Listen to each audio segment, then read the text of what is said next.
Hello everyone, welcome back to Study Time with Isha. Measures of dispersion के chapter को continue करते हुए जो मेजर हम आज पढ़ने जा रहे हैं वो है मीन डिविएशन. इससे पहले हमने दो मेजर्स कवर किए, रेंज एंड क्वार्टाइल डिविएशन, और हमने कहा था ये सिंपलेस्ट मेजर्स हैं डिस्पर्शन के.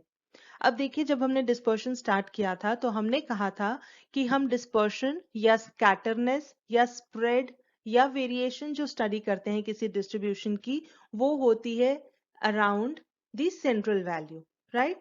मतलब जो मीन वैल्यू होती है, हम ये देखते हैं कि जो हमारे डेटा की सारी वैल्यूज हैं वो सेंट्रल वैल्यू से कितनी डिफरेंट है. लेकिन जब हमने रेंज और क्वार्टाइल डिविएशन ये दो मेजर स्टडी किए तो उसमें हमने सेंट्रल वैल्यू की कहीं पर भी कोई बात नहीं की. इसका मतलब अगर हम एक स्ट्रिक्ट सेंस में देखें तो ये हमारे इतने रिलायबल मेजर्स नहीं है. तो इसीलिए हम बढ़ते हैं नेक्स्ट मेजर की तरफ, that is mean deviation, right. अब देखिए, नाम से क्या पता लगता है, अगर हम इसी नाम से समझने की कोशिश करें हमें यहीं से फॉर्मूला समझ आ जाएगा. देखिए, मीन डिविएशन मतलब डिविएशंस का मीन हमें लेना है, ठीक है. और डिविएशंस क्या होती हैं हम पहले पढ़ चुके हैं, जब हमने मेजर्स ऑफ सेंट्रल टेंडेंसी पढ़े थे तो वहां पर हमने डिविएशंस कैलकुलेट की थी. जो हमारे शॉर्टकट मेथड्स थे मीन कैलकुलेट करने के लिए, वहां पर हमने डिविएशंस पढ़ी थी. तो डिविएशंस हम कैसे कैलकुलेट करते थे कि हमें अगर x की वैल्यूज गिवन है तो हम मीन कैलकुलेट करते थे x बार, और डिविएशंस क्या होती थी x माइनस एक्स बार. मतलब हर एक वैल्यू में से हम सेंट्रल वैल्यू या मीन की वैल्यू माइनस करते थे. या फिर शॉर्टकट मेथड में हम एज्यूम्ड मीन लेते थे, तो हम x की जितनी वैल्यूज गिवन होती थी उसमें से हम एज्यूम्ड मीन माइनस करते थे. इस डिफरेंस का बेसिकली मतलब क्या होता है कि सपोज हमारे पास है 10, 20, 30 और 20 हमारा है मीन या एज्यूम्ड मीन सपोज हमने लिया है. तो 10 माइनस 20 का मतलब क्या हुआ, ये -10 है ना. इसका मतलब इन दोनों में ये जो 10 वाली आइटम है वो हमारी सेंट्रल वैल्यू से कितनी डिफरेंट है या कितनी दूर है, 10 पॉइंट्स. माइनस प्लस अभी हम ध्यान नहीं दे रहे हैं, हम सिर्फ ये देख रहे हैं कितने पॉइंट्स दूर है. अब अगर हम इस 20 की ही बात करें तो ये हमारे एज्यूम्ड मीन से कितनी दूर है, कोई डिफरेंस नहीं है. और अगर हम इस 30 की बात करें, 30 और 20 में भी 10 पॉइंट्स का डिफरेंस है. तो ये होती है डिविएशन या डिफरेंस, ठीक है. तो यहाँ पर हमें क्या करना है, इन्हीं डिविएशंस का मीन लेना है. तो मीन हम कैसे लेते हैं, sum of observations upon number of observations. तो यहाँ पर हम सम ऑफ ऑब्जर्वेशंस की जगह लेंगे सम ऑफ डिविएशंस, क्योंकि हमें डिविएशंस का मीन लेना है, ठीक है. तो सम ऑफ डिविएशंस को जब हम नंबर ऑफ डिविएशंस या नंबर ऑफ आइटम्स के साथ डिवाइड करेंगे तो हमें मिल जाएगा mean deviation. I hope this is clear, ठीक है. अब थोड़ा सा डिफरेंस यहाँ पर क्या आता है जब आप ये मीन डिविएशन कैलकुलेट करोगे. हमने अभी क्या कहा, अभी तक हमने जब भी डिविएशंस पढ़ी हमने बोला deviations from arithmetic mean, actual mean या एज्यूम्ड मीन, ठीक है. लेकिन अब हम बात कर रहे हैं कि सेंट्रल वैल्यू, तो सेंट्रल वैल्यू तो मीडियन भी होती है ना. तो हम यहाँ पर डिविएशंस मीन से भी ले सकते हैं और मीडियन से भी ले सकते हैं, ठीक है. तो आपको क्या होगा, एग्जाम में जब भी क्वेश्चन गिवन होगा तो वहां पर यूजुअली मेंशन्ड होता है कि आपको डिविएशंस कहाँ से लेनी है, मीन से लेनी है या मीडियन से लेनी है, ठीक है. अब मीन डिविएशन कैलकुलेट करने के बाद हम लिखते हैं कोफिशिएंट ऑफ मीन डिविएशन, क्योंकि हमने कहा था हम जितने भी मेजर्स पढ़ेंगे हमने उनका एब्सोल्यूट और रिलेटिव मेजर दोनों पढ़ने हैं. तो अगर रेंज के साथ उसका कोफिशिएंट पढ़ा, क्वार्टाइल डिविएशन के साथ उसका कोफिशिएंट पढ़ा, वैसे ही मीन डिविएशन के साथ हम उसका कोफिशिएंट भी पढ़ेंगे. और कोफिशिएंट यहाँ कैसे निकलेगा, देखिए हम यहाँ पर लिखेंगे मीन डिविएशन अपॉन मीन और मीडियन, ठीक है. हमने डिवाइड करना है सेंट्रल वैल्यू के साथ. सेंट्रल वैल्यू हम मीन भी ले सकते हैं, मीडियन भी ले सकते हैं, ठीक है. हम यहाँ मोड की बात नहीं करेंगे. जो हमारा मीन डिविएशन होता है आप इन दोनों में से किसी से ले सकते हैं, ठीक है. तो एग्जाम में मेंशन रहेगा कि आपको मीन से लेना है या मीडियन से लेना है डिविएशंस. अगर आप मीन डिविएशन कैलकुलेट करते टाइम डिविएशंस लेते हो मीन से तो आपने कोफिशिएंट में मीन डिविएशन अपॉन मीन करना है. अगर आप मीन डिविएशन कैलकुलेट करते टाइम डिविएशंस लेते हो मीडियन से, तो फिर आपने जब कोफिशिएंट कैलकुलेट करना है तो मीडियन लेना है, ठीक है। ऐसा नहीं है कि डिविएशन मीन से ले ली और कोफिशिएंट में आपने मीडियन लगा दिया, ठीक है। जो मीन डिविएशन में यूज करोगे वही आप कोफिशिएंट में भी यूज करोगे, इस चीज का आपने खास ध्यान रखना है, ठीक है।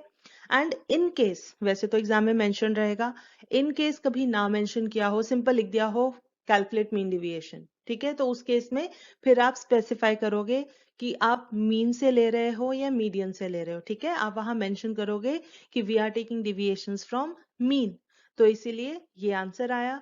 और अगर कोई मीडियन से ले रहा है डिविएशंस तो उसने मेंशन करना है कि we are taking deviations from median, और अकॉर्डिंगली आपका फॉर्मूला यूज होगा, ठीक है। तो ये होगी इन जनरल बात मीन डिविएशन की। अब हम फटाफट से फॉर्मूले देख लेते हैं। यही सिमिलर फॉर्मूला ही होगा, बस हम देख लेते हैं कि कैसे ये डिफरेंट होगा formula in case of individual series, discrete series and continuous series, ठीक है। तो आइए देखते हैं फॉर्मूले।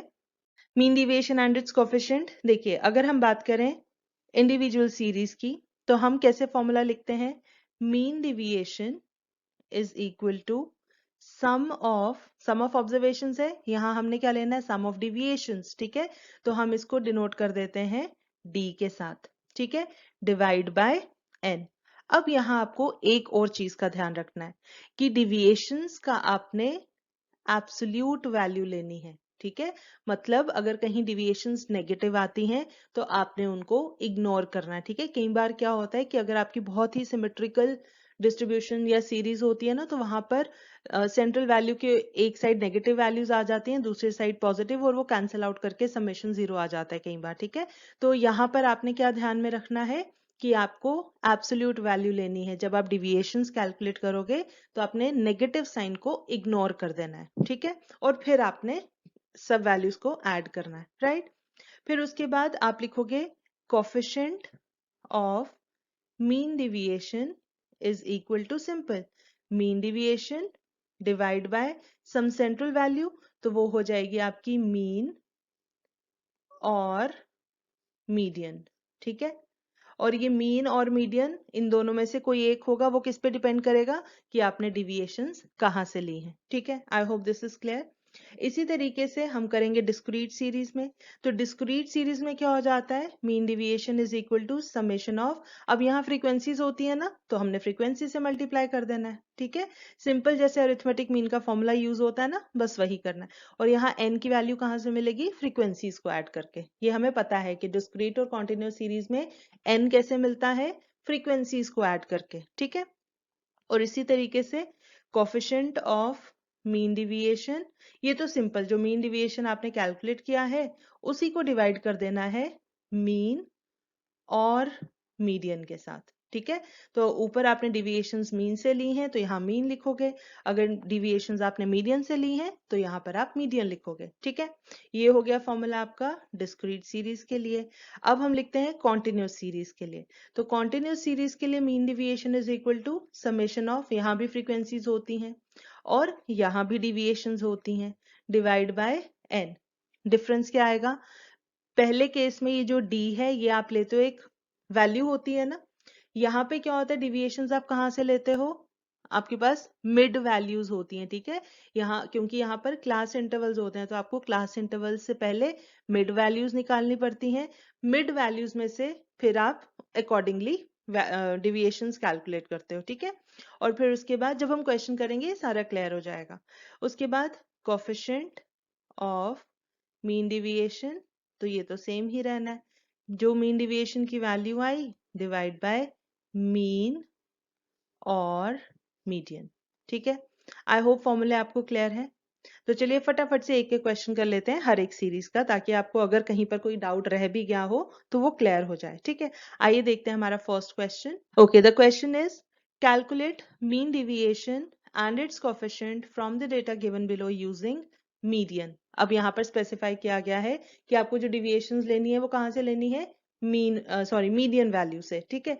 तो अब मीडियन के लिए क्या करना है, आपने सबसे पहले जो भी रिलेटेड फॉर्मूले हैं वो आपने फटाफट से याद कर लेने हैं और एक साइड पे लिख लेने हैं, ताकि कैलकुलेशन के टाइम आपको कोई कंफ्यूजन ना रहे, ठीक है। तो हम क्या करेंगे, मीडियन के लिए क्या करना होता है, एक तो हमें पता है कि हमारा जो डेटा है वो अरेंज होना चाहिए असेंडिंग ऑर्डर में, तो हम देख लेते हैं 4000, 4200, 44, 46, 48 ये ऑलरेडी अरेंज्ड है असेंडिंग ऑर्डर में, पहला स्टेप हमारा खत्म। दूसरा हमें देखना है median is equal to size of n plus 1/2th item, यही होता है ना। तो दिस इज इक्वल टू हमारे पास आ जाएगा साइज ऑफ, कितनी ऑब्जर्वेशन है, n is equal to 1 2 3 4 5, n is equal to 5, तो 5 प्लस 1/2th आइटम, ठीक है, which is equal to size of 5 plus 1 6, 6/2 3, तो ये हो गया थर्ड आइटम। अब थर्ड आइटम कौन सी है, this is 1 2 and 3 which is equal to 4400। Median आ गया हमारा 4400। अब हमें पता है फॉर्मूला क्या यूज होता है हमारा, फॉर्मूला हम क्या लिखते हैं, median mean deviation is equal to summation of deviations divide by n, और डिविएशंस हमें कहाँ से लेनी है, फ्रॉम मीडियन वैल्यू, ठीक है। तो हमने क्या कर लेना है, एक कॉलम और बना लेना है जिसमें हम ये डिविएशंस कैलकुलेट करेंगे, ठीक है। और हमारी ये वैल्यू मीडियन की वैल्यू है 4400, ये आपने ध्यान में रखना है। तो चलिए फटाफट से हम ये टेबल में नया कॉलम बनाते हैं। तो देखिए यहाँ पर हम लिखते हैं d is equal to, deviations लेनी है, इसको हम लिखते हैं x, ठीक है। हम यहाँ लिख लेंगे x माइनस कितना था मीडियन 4400, और हमने क्या कहा था, हमने लेनी होती है इसकी एब्सोल्यूट वैल्यू, ठीक है। या तो आप पहले कैलकुलेट कर लो, नेक्स्ट कॉलम में एब्सोल्यूट वैल्यू ले लो, आपकी मर्जी है, ठीक है। हम यहीं पे साथ साथ में कर लेंगे। तो हमारे पास अब क्या वैल्यूज आएंगी, देखिए 4000 माइनस 4400, इसका हमें लेना है एब्सोल्यूट वैल्यू, तो which is equal to 4400 minus 4000, ये -400 आता है ना, तो हमने माइनस साइन को इग्नोर करना है, हमारे पास आ जाएगा 400, राइट। समझ आया क्या किया हमने। चलिए दूसरे में आ जाएगा हमारा 4200 माइनस 4400, इसी तरीके से 4400 माइनस 4400, फिर है 4600 माइनस 4400 एंड 4800 माइनस 4400, ठीक है। तो फटाफट से कैलकुलेट कर लो, ये पहले में आ जाएगा, सॉरी सेकंड वाले में -200, तो एब्सोल्यूट वैल्यू होती है 200। उसके बाद ये है 0, फिर है 46 माइनस 44, ये हो गया 200, अब ये पॉजिटिव वैल्यू ही है, और अगले में 4800 माइनस 4400 400, ठीक है। अब देख लीजिए यहाँ फॉर्मूला लिख लो, अगर कभी कंफ्यूजन होता है या दिमाग से निकल जाता है, हम यहाँ लिखते हैं summation of absolute values of deviations upon n, ठीक है। बस अब हम यहाँ लिख लेते हैं n कितना है हमारा 5, और समेशन ऑफ d कितना आया हमारा, देखिए 4 4 8 9 10 11 12, ये आ गया 1200। बस वैल्यूज पुट करनी है, which is equal to 1200 upon n कितना है 5। तो अगर आप इसको सॉल्व करोगे, ये हमारे पास आ जाएगा 5 2 10 5 4 20 240, राइट, 240 आ गया। अब इसके बाद ये हमने क्या चीज कैलकुलेट की, मीन डिविएशन, इसके साथ अब हमें कोफिशिएंट भी तो कैलकुलेट करना है, ठीक है। तो हम अब लिख लेते हैं coefficient of mean deviation is equal to, क्या होता है, मीन डिविएशन डिवाइड बाय, अब यहाँ हमने क्या लेना है, क्वेश्चन में मीडियन बोला है ना, तो हम यहाँ लिखेंगे मीन डिविएशन अपॉन मीडियन। तो इसको फटाफट से वैल्यूज पुट कर लो, this is equal to mean deviation हमारा आया 240 डिवाइड बाय मीडियन कितना आया था 4400, तो अगर आप इसको सॉल्व करोगे आंसर आ जाएगा 0.054। I hope this is clear.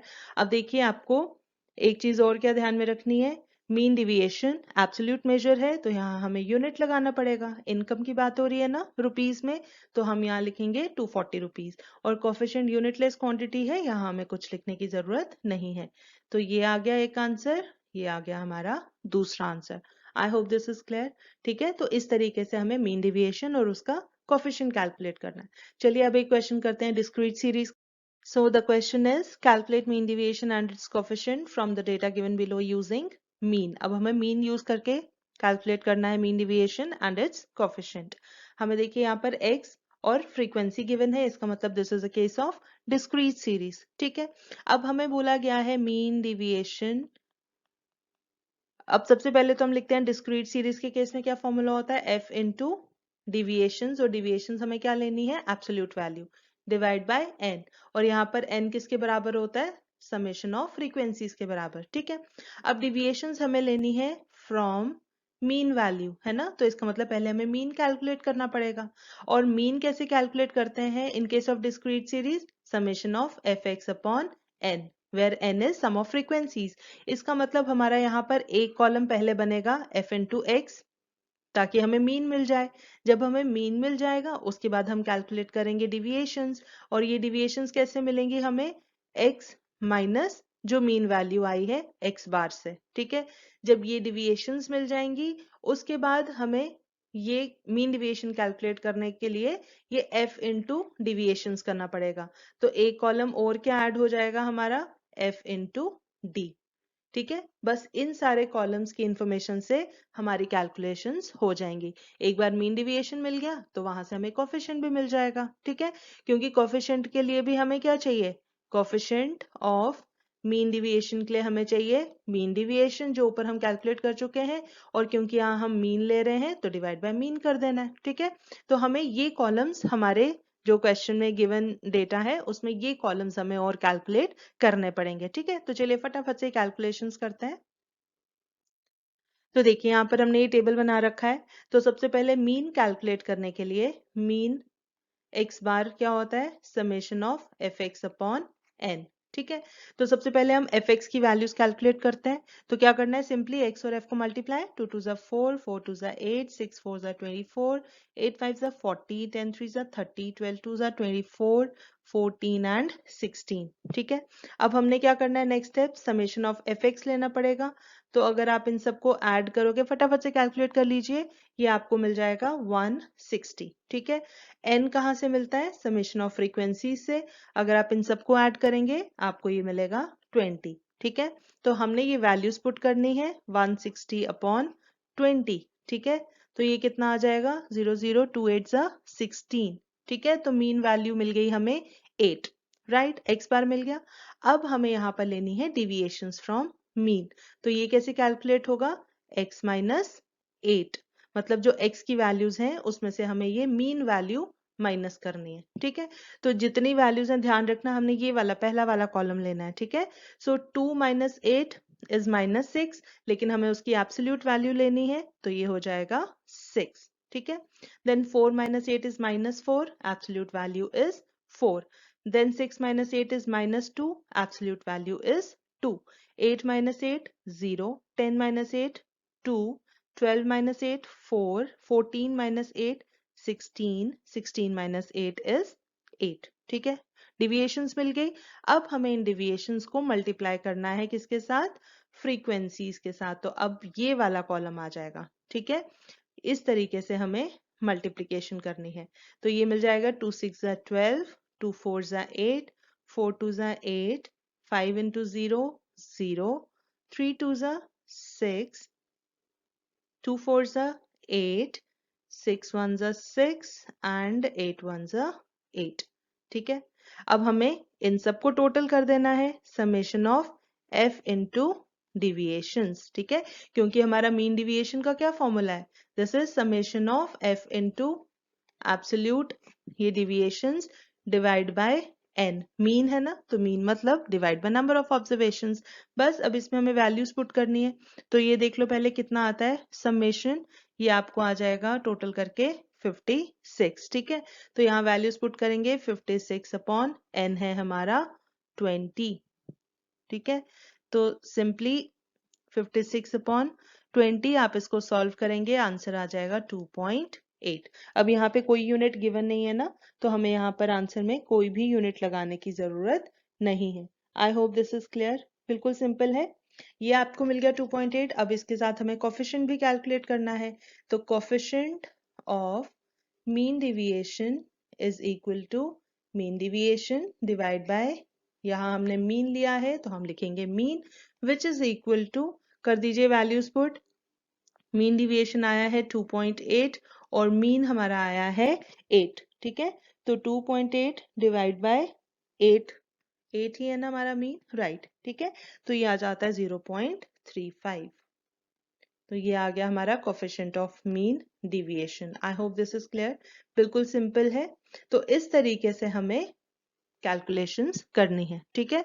तो हमेशा यही करना है जब भी आप क्वेश्चन पढ़ो और उसमें से आपने देखना है क्या इन्फॉर्मेशन गिवन है, और जो चीज कैलकुलेट करनी है उससे रिलेटेड जितने फॉर्मूले हैं सबसे पहले आपने वो फॉर्मूले लिख लेने हैं, ठीक है। उससे क्या होता है, आपको फिर कैलकुलेशन के टाइम पे कोई कंफ्यूजन नहीं रहता, आपको क्लैरिटी रहती है कि आपको क्या क्या चीजें कैलकुलेट करनी है, ठीक है। So this was the case of discrete series. आइए अब एक क्वेश्चन करते हैं कॉन्टिन्यूस सीरीज का। So example number 3, find the median and mean deviation and its coefficient from the given data. अब यहाँ पर हमें क्लास इंटरवल्स की फॉर्म में गिवन है साइज, तो ये हमारा x वेरिएबल है, साथ में फ्रीक्वेंसीज गिवन है। Now we have to find the median. तो median in case of continuous series क्या होता है, size of n by 2th item, right. इससे हमें मीडियन क्लास पता लगती है ना, मीडियन पता नहीं लगता है, मीडियन क्लास पता लगती है। फिर हम मीडियन का फॉर्मूला लगाते हैं, L plus n by 2 minus C F upon F into I, अगर आपको याद होगा तो, ठीक है। तो यहाँ से जब हमें मीडियन मिल जाएगा, उसके बाद हमें कैलकुलेट करना है मीन डिविएशन। तो मीन डिविएशन कैसे निकलता है, उसका फॉर्मूला है summation of F into D deviation upon N, ठीक है। और कोफिशिएंट ऑफ मीन डिविएशन कैसे निकलेगा, this is equal to summation of F D upon, अब यहाँ मीडियन बोला है तो हम मीडियन लिखेंगे, ठीक है। तो मीडियन कैलकुलेट करने के लिए हमें क्या चीज चाहिए होती है, एक तो हमारा डेटा असेंडिंग ऑर्डर में होना चाहिए, और हमें क्या चाहिए होता है उसके अलावा, क्यूमुलेटिव फ्रीक्वेंसी, ठीक है। क्योंकि हमें मीडियन क्लास, ये जब साइज ये चीज हम कैलकुलेट करते हैं तो हमें फिर क्यूमुलेटिव फ्रीक्वेंसी वाला कॉलम देखना पड़ता है, फिर वहां से हमें मीडियन क्लास पता लगती है। तो इसका मतलब हमें एक चीज चाहिए, क्यूमुलेटिव फ्रीक्वेंसी, ठीक है। उसके बाद हमें कैलकुलेट करनी है डिविएशंस, और डिविएशंस कहाँ से कैलकुलेट करनी होती है, एक्स की वैल्यूज में से। अब यहाँ एक्स की वैल्यूज हैं क्लास इंटरवल की फॉर्म में, तो इसका मतलब हमें एक सिंगल वैल्यू चाहिए, वो कहाँ से मिलती है, वो होती है हमारी मिड वैल्यूज। तो एक कॉलम हमारा बनेगा मिड वैल्यूज का, ठीक है। मिड वैल्यूज चाहिए, क्यूमुलेटिव फ्रीक्वेंसी चाहिए, उसके बाद फिर हम डिविएशंस कैलकुलेट करेंगे, है ना, क्योंकि मीडियन हमें मिल गया है। तो मीडियन की जो वैल्यू आएगी उधर से हम कैलकुलेट करेंगे डिविएशंस, फिर जब डिविएशंस मिल जाएंगी फिर हम करेंगे कैलकुलेट फ्रीक्वेंसी इनटू डिविएशंस, ठीक है। फिर उससे हमें मिल जाएगा मीन डिविएशन, और वहां से फिर मिल जाएगा coefficient of mean deviation. I hope this is clear. तो हमने ये सारे कॉलम्स, हमने पहले ये कैलकुलेशंस करनी है, उसके बाद हमारे फॉर्मूले में वैल्यूज पुट करनी है, ठीक है। तो आइए फटाफट से ये कैलकुलेशंस करते हैं। तो देखिए, सबसे पहले हमें क्योंकि मीडियन कैलकुलेट करना है, और मीडियन कैसे निकलता है, size of n by 2th item, right, which is equal to size of, अभी n तो हमने कैलकुलेट ही नहीं किया, तो फटाफट से कैलकुलेट कर लें। देखिए यहाँ पर फ्रीक्वेंसीज को ऐड करोगे तो आपको n मिल जाएगा, ठीक है। ये इन सबको ऐड करने पर आता है 92। आप भी फटाफट से कैलकुलेट करके ये वैल्यू मैच कर लीजिए। अब दूसरी चीज, चलिए यहाँ लिख लेते हैं 92 by 2th item, which is equal to size of 2 4s are 8, 2 6s are 12, 46th item, ठीक है। अब 46th आइटम देखने के लिए हमें क्यूमुलेटिव फ्रीक्वेंसीज चाहिए, तो क्यूमुलेटिव फ्रीक्वेंसीज फटाफट से कर लें कैलकुलेट। देखिए पहला है 5, then 5 plus 8 is 13, 13 plus 12 is 25, plus 15 is 40, plus 20 हो गया 60, प्लस 14 करेंगे तो आ जाएगा 74, इसमें प्लस 12 करेंगे ये आ जाएगा 86, और 6 ऐड करेंगे आ जाएगा 92। देखिए दोनों मैच हो जाते हैं, इसका मतलब हमारी कैलकुलेशन सही है, ठीक है। तो साइज ऑफ 46 आइटम अगर हमें देखना है, वो कहाँ से देखेंगे, क्यूमुलेटिव फ्रीक्वेंसी में देखिए 46 कहाँ पर है, 25, 40, 40 के बाद है 60, तो 40 के कॉरेस्पॉन्डिंग नहीं हो सकता, 60 के कॉरेस्पॉन्डिंग हो सकता है। तो इसका मतलब 40 to 50 is our median class. So median lies in कौन सी क्लास, 40 to 50, ठीक है। अब हम लगाएंगे फॉर्मूला मीडियन का। तो मीडियन कैसे मिल जाएगा, median is equal to L plus n/2 minus CF upon F into I, right. अब यहाँ पर वैल्यूज पुट कर लेंगे। लोअर लिमिट है हमारी 40 प्लस n/2 अभी हमने कैलकुलेट किया कितना था 46। क्यूमुलेटिव फ्रीक्वेंसी हम देखते हैं इससे पहले वाले की, that is 40 divide by frequency ये देखते हैं अपनी मीडियन क्लास की 20 इंटू आई कितना है 10 क्लास इंटरवल, ठीक है। जब आप इसको पूरा सॉल्व करेंगे तो आपको मीडियन की वैल्यू मिल जाएगी 43। 40 प्लस ये पूरा 3 होगा, 40 प्लस 3 इज 43। मीडियन की वैल्यू मिल गई हमें, ठीक है। अब हम मीन डिविएशन कैलकुलेट करेंगे। तो मीन डिविएशन कैसे मिलता है, this is equal to summation of frequency into deviations upon n। तो अब पहले हमें डिविएशंस कैलकुलेट करनी है, ठीक है। और डिविएशंस कहाँ से कैलकुलेट करनी है, d इज इक्वल टू, पहले तो x की वैल्यूज में से माइनस करते थे, अब यहाँ x नहीं है क्योंकि वो क्लास इंटरवल्स हैं, तो हम डिविएशंस लेते हैं मिड वैल्यूज से। तो हमारे पास यहाँ आ जाएगा मिड वैल्यूज माइनस कितना, मीडियन है हमारा 43 और इसकी लेनी है हमें एब्सोल्यूट वैल्यू। तो पहले हमें मिड वैल्यूज लिखनी पड़ेंगी। तो मिड वैल्यूज हमारी क्या है, देखिए 0 to 10 की मिड वैल्यू 5, 10 to 20 की है 15, then 25, 35, 45, 55, 65 and 75। मिड वैल्यूज आ गई। बस अब हमें डिफरेंसेस लेने हैं। तो हम देखेंगे 5 माइनस 43 इज इक्वल टू, ये आता है माइनस 38 और हमें इसकी एब्सोल्यूट वैल्यू लेनी है, ये आ जाएगी 38, ठीक है। इसी तरीके से अब हम लिखेंगे 15 minus 43, this is equal to, फिर ये भी नेगेटिव में आएगा, ये आता है माइनस 28, इसकी पॉजिटिव वैल्यू आ जाएगी 28। उसके बाद है 25 माइनस 43, ये भी आता है नेगेटिव, ये आता है माइनस 18, तो ये भी आ जाएगा एब्सोल्यूट वैल्यू 18। उसके बाद है 35 माइनस 43, ये भी नेगेटिव आएगी, ये आती है माइनस 8, एब्सोल्यूट वैल्यू इज 8। उसके बाद 45 माइनस 43 अब आ जाएगी positive value 2। Then 55 minus 43 is equal to 12। Then 65 minus 43 is equal to 22 and last है 75 minus 43 is equal to 32। ये आ गई हमारी डिविएशंस की वैल्यूज। अब हमें इन डिविएशंस को मल्टीप्लाई करना है फ्रीक्वेंसीज के साथ, ठीक है। तो ये वाला कॉलम हमें यूज करना है। तो आपको ये ध्यान में रखना है कहीं भी कभी गलती से क्यूमुलेटिव फ्रीक्वेंसी या मिड वैल्यू ना मल्टीप्लाई कर दो, ठीक है। तो एक दो बार थोड़ा सा निशान लगा के रख लो, थोड़ा सा मार्क कर लो ताकि आपको कंफ्यूजन ना हो। तो पहली वैल्यू आ जाएगी 38 इंटू 5 190। उसके बाद है 8 इंटू 28 224। अब इस तरह से आप फटाफट कैलकुलेशन कर लीजिए, हम आपके लिए यहाँ वैल्यूज लिख देते हैं। 216, then we have 120, then we have 40, 168, 264 and last is 192, ठीक है। बस अब हमें इन सबका समेशन लेना है। तो अगर आप समेशन लोगे, ये टोटल समेशन FD इन सारी वैल्यूज को ऐड करके आता है 1414 1414, ठीक है। तो बस अब ये वैल्यूज पुट कर देनी है फॉर्मूले में। 1414 डिवाइड बाय n कितना था 92, इसको आप कैलकुलेट करोगे तो ये वैल्यू आती है 15.37। तो ये आपका क्या आ गया, मीन डिविएशन की वैल्यू। तो यहाँ कोई यूनिट गिवन नहीं है तो हम एज इट इज रखेंगे अपना आंसर, ठीक है। मीन डिविएशन आ गया। अब इसी तरीके से फटाफट से हम कैलकुलेट करेंगे कोफिशिएंट ऑफ मीन डिविएशन। ये कैसे आएगा, this is equal to mean deviation divide by median calculate किया ना हमने, this is equal to mean deviation है 15.37 और मीडियन हमारा आया था 43।